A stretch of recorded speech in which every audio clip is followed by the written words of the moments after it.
A pastora Vanessa, dos obreiros e obreiras desta casa, dos irmãos e a cada um aqui presente, que o Senhor continue abençoando de forma poderosa em nome de Jesus. Por gentileza, você que trouxe Bíblia, abra comigo no livro de Neemias, capítulo 2, versículo 12. Livro de Neemias, capítulo 2, versículo 12. Faremos a leitura dos versículos 12, 13 e 14. Você que for localizando o texto bíblico e pudesse colocar sobre os pés, por gentileza, faça isso. Você que não puder estar fazendo isso, fique à vontade para continuar assentado. Quantos localizaram o texto bíblico, diga glória a Deus. Iremos ler que assim nos diz: E de noite me levantei, eu e poucos homens comigo, e não declarei a ninguém o que meu Deus me pôs no coração para fazer em Jerusalém. E não havia comigo animal algum, senão aquele em que estava montado. E de noite saí pela porta do vale, para a banda da fonte do dragão e para a porta do monturo, e contemplei os muros de Jerusalém, que estavam fendidos, e as suas portas que tinham sido consumidas pelo fogo. E passei à porta da fonte e ao viveiro do rei, e não havia lugar por onde pudesse passar o animal em que eu cavalgava. Amém? Pode tomar os vossos assentos em nome de Jesus. Aleluia. Meus irmãos, nós já ouvimos falar sobre a história de Neemias. O livro de Neemias vai ser um livro bastante curioso, porque é o próprio Neemias que vai nos relatar a sua história. Neemias, ele irá relatar para nós toda a etapa de reconstrução de Jerusalém. E ele retrata a reconstrução de Jerusalém de uma maneira muito minuciosa. Neemias, ele fala com bastante riquezas de detalhes. E no primeiro capítulo do livro de Neemias, a palavra de Deus irá nos trazer as reais condições do povo de Jerusalém, de como o povo de Jerusalém se encontrava. O livro de Neemias irá nos dizer que era o 20º ano, que significava o ano do rei Artaxerxes, que também significa 92 anos após os 70 anos de cativeiro na Babilônia. A Bíblia irá nos relatar que o povo de Jerusalém, aqueles que conseguiram sobreviver do cativeiro, estão em total miséria e em total desprezo. E Neemias fala que naquele momento um dos seus irmãos está passando pelaquela localidade onde ele residia. E ele vai perguntar ao seu irmão: como vai os nossos outros irmãos? Aqueles que conseguiram sobreviver do cativeiro da Babilônia. E o seu irmão Hanani, com muita tristeza no seu coração, vai dizer: ora, os nossos irmãos, aqueles que conseguiram sobreviver do cativeiro da Babilônia, estão em total miséria e em total desprezo. O próprio Neemias irá nos dizer que aquela má notícia tem o poder de entristecer o seu coração, ao ponto dele se assentar, chorar e lamentar por alguns dias. E a gente vai entender que verdadeiramente há coisas que chegam aos nossos ouvidos que tem o poder de roubar a nossa alegria, que tem poder de entristecer a nossa alma. Só que Neemias vai nos relatar uma coisa. Neemias vai dizer que aquilo que tem poder de entristecer a sua alma e de trazer uma alegria, ou melhor, de roubar a alegria do seu coração, não vai ter poder de roubar da sua alma o entendimento de saber que apesar da situação, ainda tem um Deus que não saiu do trono, e ainda tem um Deus que responde a oração de crente na terra. Sabe o que Neemias vai dizer? Eu chorei, eu me assentei e eu lamentei por alguns dias, mas eu não fiquei prostrado. Eu levantei do meu assento, eu levantei o jejum, eu reestabeleci a oração, porque ainda tem um Deus que ouve a oração de crente na terra. Ai, irmão, tudo bem, você está triste, mas ele está dizendo, dá para correr chorando. Alguém está entendendo o que Deus está dizendo? Ai, irmão, eu estou chorando demais. Só que dá para correr chorando, dá para andar triste, dá para orar desanimado. Neemias vai dizer que no meio da má notícia, ele reestabelece a oração. Detalhe, sabe o que é o detalhe? É que até então Neemias estava afastado de Deus. Até então Neemias não queria orar. Até então Neemias não queria ter sequer o mínimo de contato com o Todo-Poderoso. Só que aí há vendavais que não vem para destruir o barco, muito pelo contrário, vem para poder reestabelecer a rota. É Deus conversando com alguém nessa noite, dizendo, a situação é pedagógica, eu estou te ensinando alguma coisa dentro desse vendaval. Alguém está dizendo, desiste, você vai morrer no meio da situação. Só que Deus está dizendo, a situação não vai te matar, essa situação é pedagógica. Alguém acredita naquilo que Deus está dizendo? Porque Ele está dizendo, depois da situação, você prega mais, você canta mais, você lidera mais, você profetiza mais. A situação é pedagógica. Deus está te ensinando alguma coisa. Parecia que Neemias ia morrer, envolvido em uma depressão, por conta da má notícia que bateu na sua porta. Só que muito pelo contrário, a má notícia tem o poder de elevar Neemias a Deus. Aí eu entendo porque tem gente que não compreende que a nossa casa está um vendaval, mas em plena quarta-feira a gente está aqui e a gente veio adorar a Ele. É porque tem gente esperando você morrer dentro de casa de depressão, mas não vai acontecer. Ele está dizendo, olha você aqui, olha a tua casa aqui, olha você de pé. Neemias não parou, não, Neemias está mais crente. Neemias não morreu, não, Neemias está mais servo. Neemias não paralisou, ao contrário. Neemias está cantando, está pregando, está liderando, está profetizando, está evangelizando. Alguém perdeu de dar glória a Deus, porque Deus está falando para você, não vai ficar traumatizado. Eu estou potencializando a tua capacidade para você chegar aonde eu disse que você chegaria. Você lembra dos 3 jovens, Ananias, Misael e Azarias? Capítulo 3 do livro de Daniel. A Bíblia vai dizer que jogaram esses 3 jovens na fornalha de fogo ardente. E o intuito era matar, exterminar.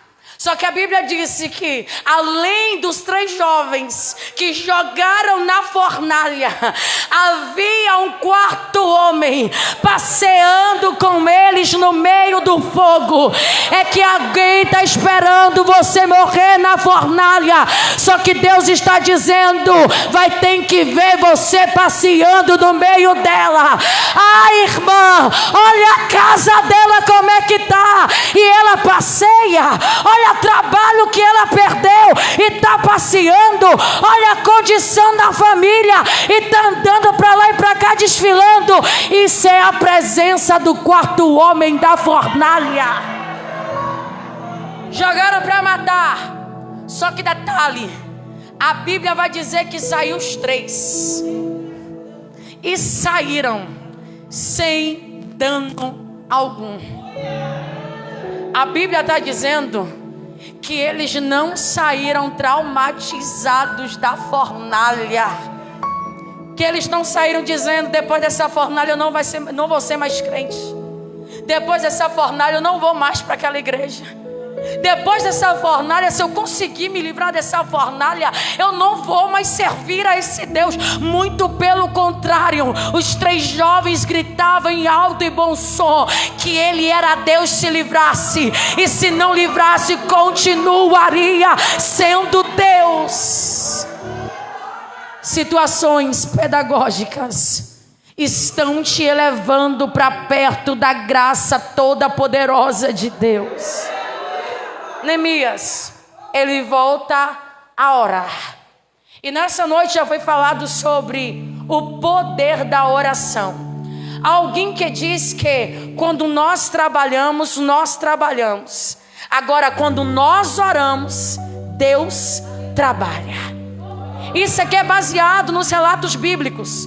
Nós iremos entender em Jeremias 33:3. Vai estar lá escrito: clama a mim, responder-te-ei, anunciar-te-ei coisas grandes e firmes que você ainda não sabe. Segundo as Crônicas 7:14, seu povo que se chama pelo meu nome se humilhar, orar e buscar a minha face, e se converter dos seus maus caminhos, eu ouvirei do céu, perdoarei os seus pecados e sararei a sua terra. Não há arma mais poderosa do que a oração. É que tem gente perdendo batalha porque está acomodado na arquibancada do medo. Espera outras pessoas descer na arena para poder lutar por ela, pela família dela, pela casa dela, e se acovarda nas arquibancadas da vida. Deus está dizendo: eu estou te chamando para a arena. E crente que desce para a arena só sai vitorioso se descer com a arma chamada oração. Deus está te convidando para orar. Neemias ora. E talvez não sabia ele, desconhecia ele, mas Deus já estava fazendo alguma coisa. No dia que Neemias dobrou o seu joelho no chão e reestabeleceu a sua comunhão com Deus. A Bíblia vai dizer que os dias vão se passando até que Neemias entra na presença do rei. E quando Neemias entra na presença do rei, capítulo 2 vai dizer que já era o mês de Nissan. E se a gente parar para observar o capítulo 1 do livro de Neemias, a Bíblia vai dizer que era o mês de Quisleu, que corresponde ao 9º mês no calendário judaico, que quer dizer o mês de dezembro. Só que a Bíblia vai dizer agora no capítulo 2 que já era o mês de Nissan, que corresponde ao mês de abril, que é o primeiro mês no calendário judaico. Havia se passado aproximadamente 4 meses. 4 meses desde quando Neemias ouve a notícia até que Neemias vá e tenha a oportunidade de entrar na presença do rei. A Bíblia vai dizer que Neemias ainda estava triste. O seu semblante estava abatido. E ele entra na presença do rei. E o rei pergunta: Neemias, o que está acontecendo contigo? Por que o teu semblante está triste? Por que teu coração está entristecido? E Neemias usa a seguinte expressão: eu temi sobremaneira.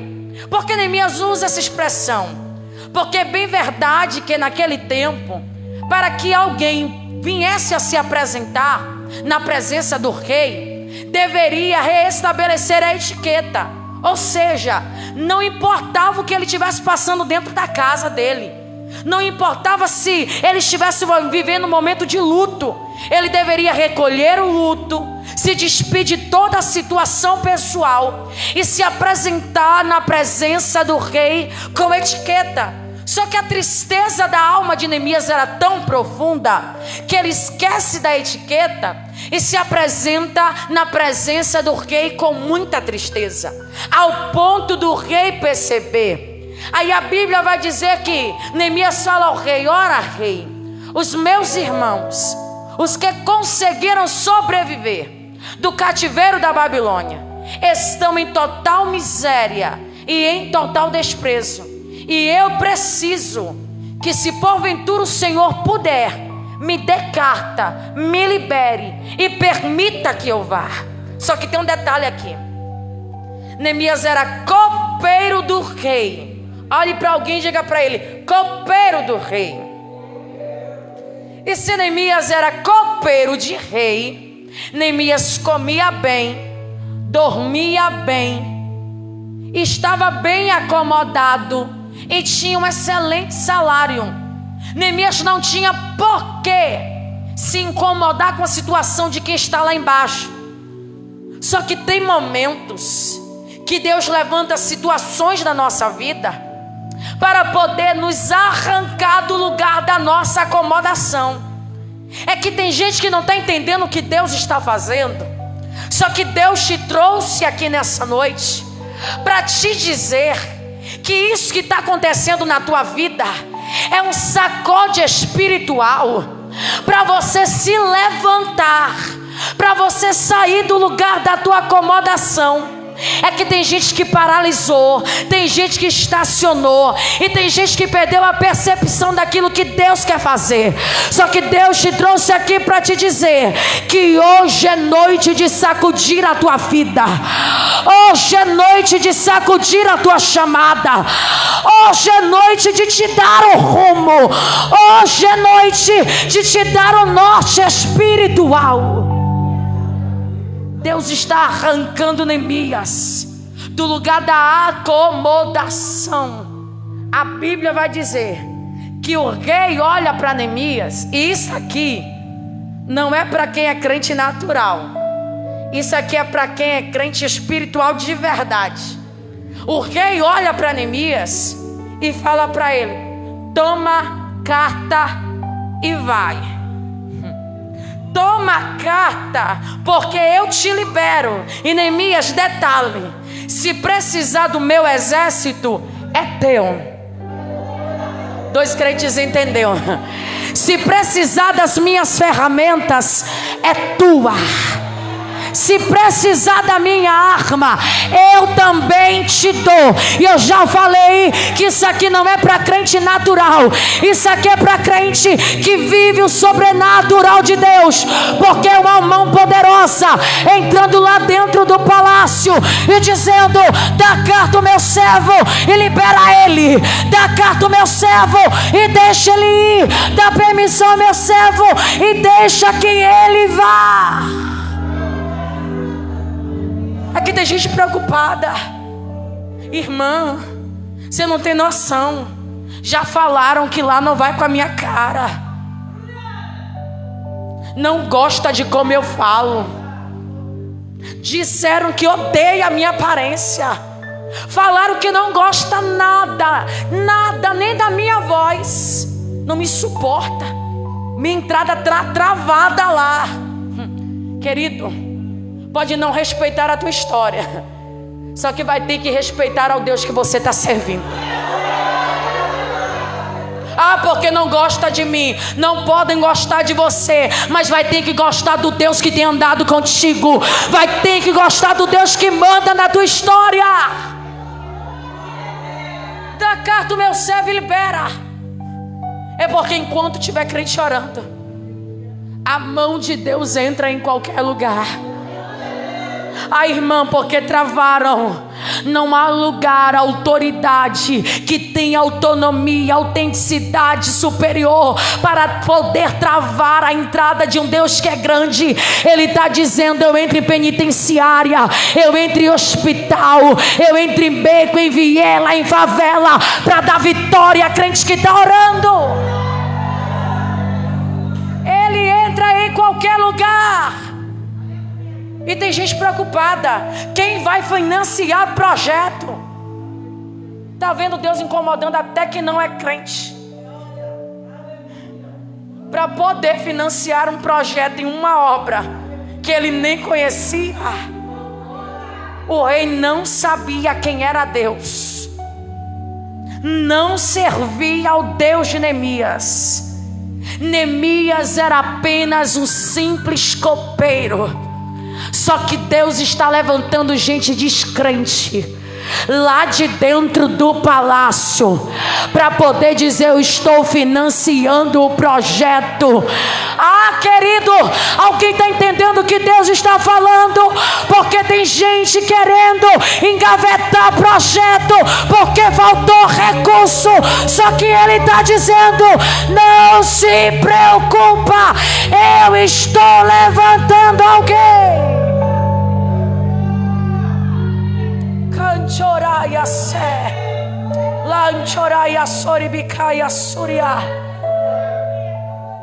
Deus está levantando alguém no palácio para financiar o projeto.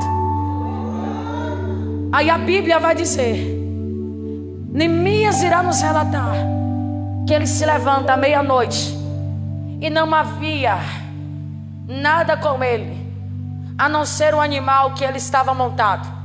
E agora vem o segredo de Neemias: me levantei e não declarei a ninguém o que meu Deus me pôs no coração para fazer em Jerusalém.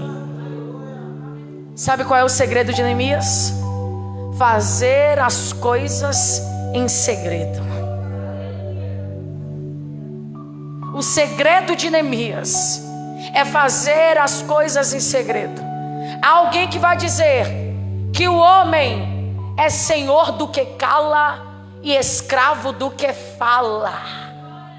Evita pressões alheias de quem não tem nada a ver com o projeto. Porque além da nossa autocobrança, que a gente se cobra para algumas coisas dar certo, ainda a gente quer envolver terceiros que não tem nada a ver. Para de falar para todo mundo, para de alertar para a casa toda. Deus está dizendo: aprende a andar comigo, a projetar comigo, a articular comigo, a arquitetar comigo. Segredo de Neemias: manter-se em segredo. Parece que eu estou vendo Neemias olhando para o palácio e dizendo: não tem ninguém aqui com estrutura para entender o projeto. É que não tem ninguém aqui com estrutura para entender o que Deus entregou na minha mão. É que às vezes a nossa visão fica deturpada. É que a gente acha que todo mundo que está do lado vai entender projeto. É que a gente acha que é porque fulano dorme do nosso lado que vai entender o projeto. É porque a gente acha que Beltrano é nosso amigo que vai entender o que Deus entregou na nossa mão. Mas nem sempre quem está do lado vai entender o que Deus entregou nas tuas mãos.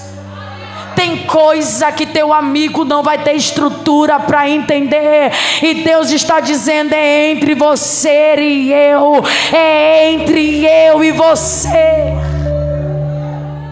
Quer um conselho? Divide projeto com crente que é mais louco do que você.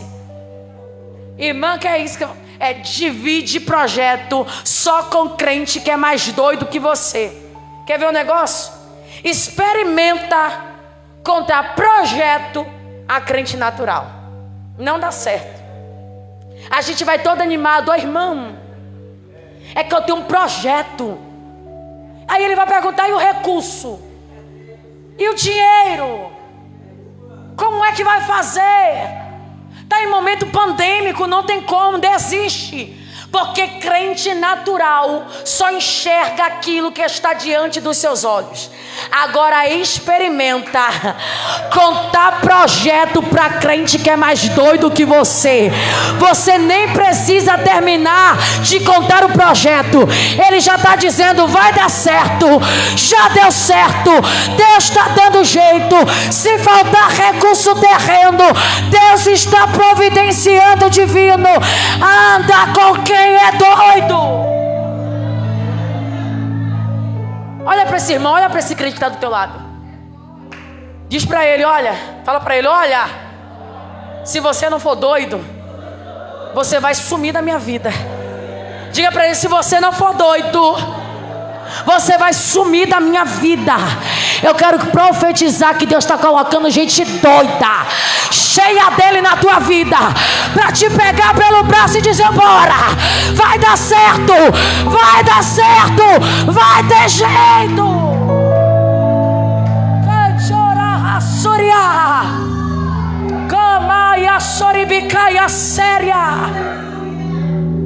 Deus vai colocar gente doida dele na tua vida. Neemias não encontra ninguém, Neemias vai. A Bíblia vai dizer que quando Neemias para, de longe ele enxerga a tragédia: os muros de Jerusalém derribados, suas portas consumidas pelo fogo. Só que Neemias relata um negócio, e eu quero trazer uma ênfase àquilo que Neemias disse. Capítulo 2, versículo 14, vai falar algo muito precioso. Neemias diz que chega um certo percurso da sua caminhada, que não havia espaço para que se pudesse passar ele e o animal em que ele cavalgava. E agora é momento de decisão: ou passar eu, ou passa o animal. Ou o animal fica e eu vou, ou eu fico e o animal vai. E animal não tem como fazer aquilo que Deus te chamou para fazer, porque a responsabilidade não está sobre o animal que você trouxe do palácio. A responsabilidade está sobre você. Já reparou que o animal é uma das únicas coisas que Neemias traz da vida antiga dele? Era Deus dizendo: Neemias, é que eu estou te levando para uma coisa tão grande, para coisas tão maiores, que você vai ter que decidir: ou abraça o animal e fica com ele, ou abre mão do animal para poder abraçar coisas maiores lá na frente.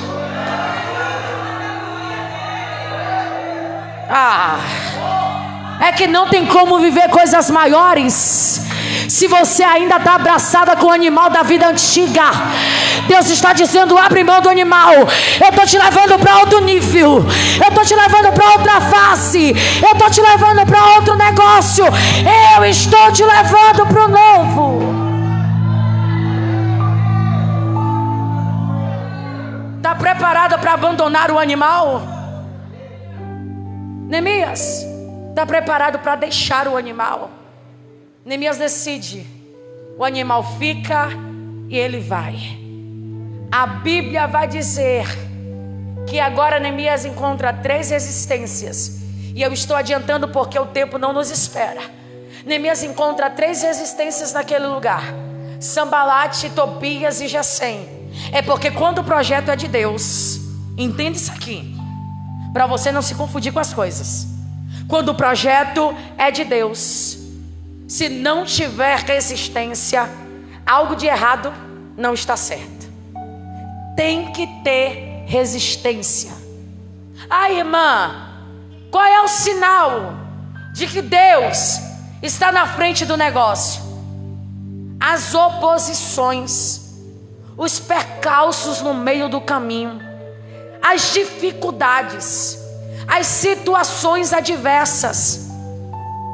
Neemias, ele ouve Sambalate, Tobias e Gesem dizendo: larga esse projeto, não vai dar certo. Desiste do muro, não está vendo que não vai ficar de pé. Neemias, larga a ferramenta, você está fazendo isso aqui para quê?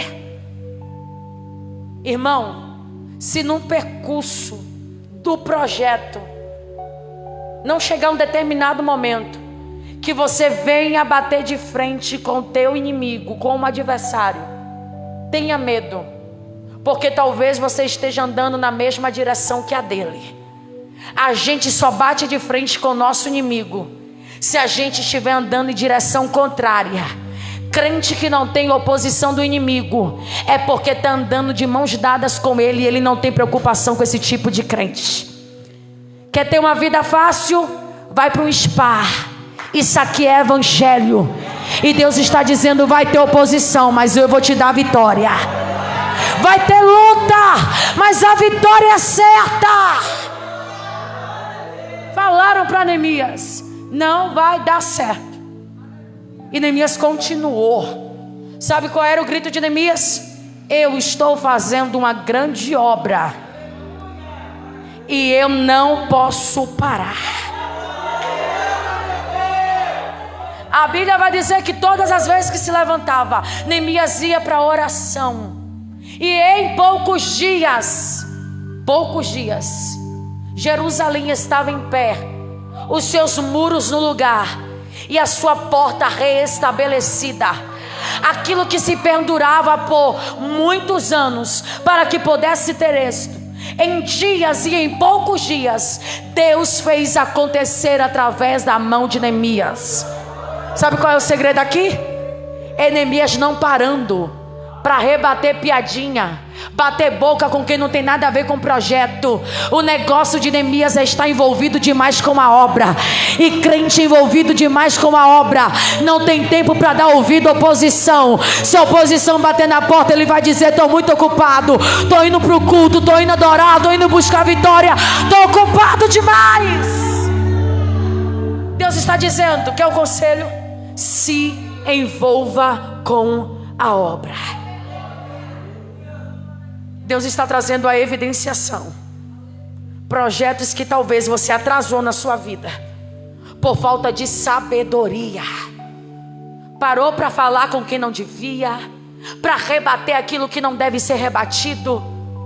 Parou para poder dar ouvido à oposição. E Deus está dizendo: restabelece. Não se nivela, não desce o nível.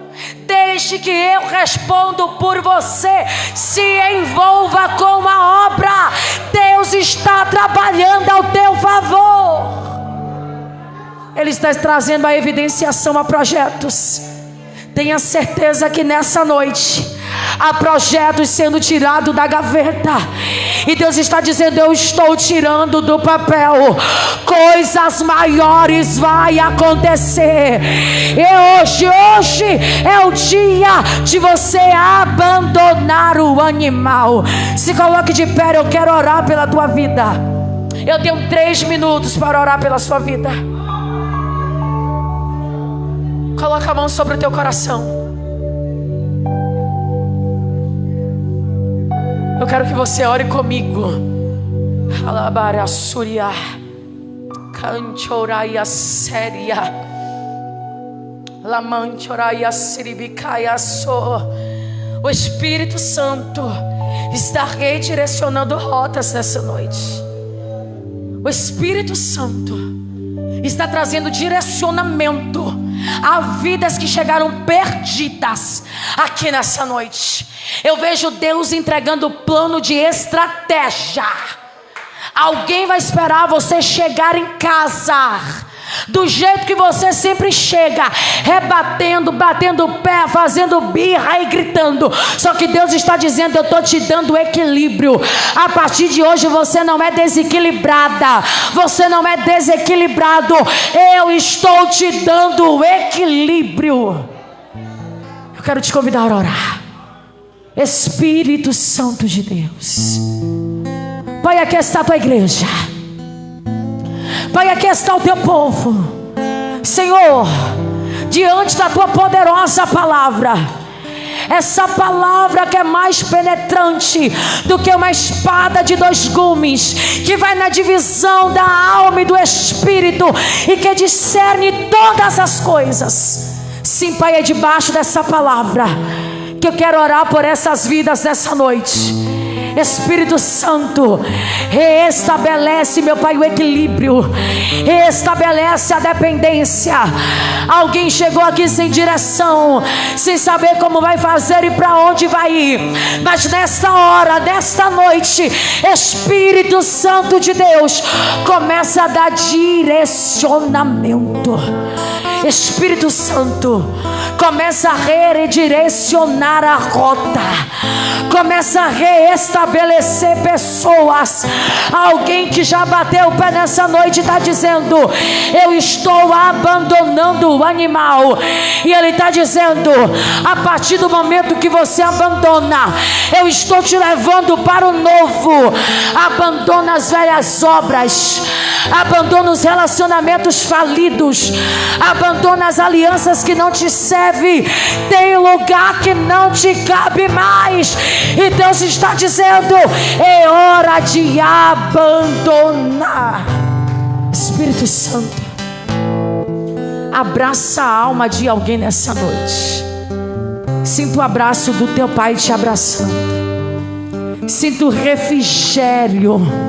Sinta o bálsamo suave do Espírito Santo de Deus.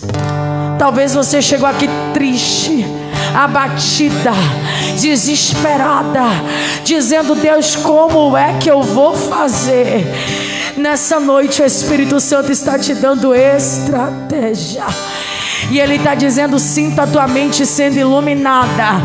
Estou te dando estratégia no trabalho, lá dentro daquela casa, dentro daquele relacionamento, para tratar também com os teus filhos. Deus está te dando estratégia. Espírito Santo, abraça a tua amada igreja nessa noite. Eu tenho um Deus que não vai deixar essa luta me matar, o desespero me tomar. Por mais pressão que seja a situação, o controle ainda está na palma de suas mãos. Eu tenho um Deus que não vai deixar essa luta me matar, o desespero me tomar. Por mais pressão que seja a situação, o controle ainda está na palma de suas mãos. O choro dura uma noite, mas a alegria ela vem pela manhã. Eu creio, eu creio. O choro dura uma noite, mas a alegria ela vem pela manhã. Eu creio. Quem sabe adora a Deus. Ainda que a figueira não floresça E não há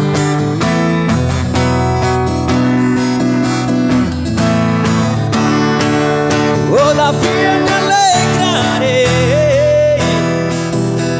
Oh, oh, oh.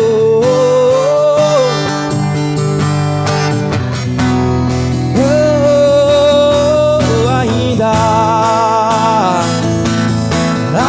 ainda que a figueira não floresça e não haja, e o produto da oliveira habita, todavia me alegrarei. Todavia me alegrarei, Senhor. o Espírito Santo, Deus está aqui. Ele está aqui. Nós viveremos coisas maiores. A tua igreja irá viver coisas maiores. O Senhor vai nos levantar para viver coisas maiores. Eu creio, Deus. Viverás coisas maiores. Eu viverei. Ora, barras. Tu viverás coisas Meu Deus, é muito maiores. Coisas maiores. Eu viverei. Tu viverás coisas maiores. Coisas maiores. Ainda. E não haja. Amante odeia. Todavia me alegrarei, Senhor. Me alegrarei, Senhor. Amante